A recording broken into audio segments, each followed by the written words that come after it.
Snacks আইটেমের সাবুর পাকোড়া কেউ খাবে? আরে বাবা, আলবাত খাবে। একবার ট্রাই করেই দেখো না। প্রথমে কিছুটা বড় দানার সাবু নাও, নিয়ে কিছুক্ষণের জন্য সোকড করে রাখো। যতক্ষণে সাবুটা ভিজছে, একটা মিডিয়াম সাইজের পেঁয়াজ নিয়ে কুচিয়ে নাও। আর একটু ধনেপাতা কুচিয়ে রাখো, লঙ্কা কুচিয়ে রাখো। আর একটা আলু ভালোভাবে সেদ্ধ বসিয়ে দাও। ততক্ষণে কড়াইতে তেল দিয়ে কিছুটা কাজু বাদাম ভেজে রাখো। যদি কাজু বাদাম না থাকে অসুবিধা নেই, চিনে বাদাম দিলেও হবে।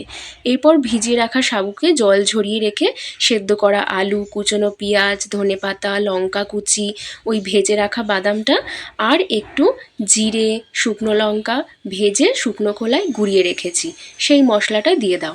আর কিছুটা চাট মশলা, স্বাদ মতো নুন, আর একটু কর্নফ্লাওয়ার বাইন্ডিংয়ের জন্য, আর একটু দিয়ে দেবে চালের গুঁড়ো, যাতে একটু ক্রিস্পি হয়।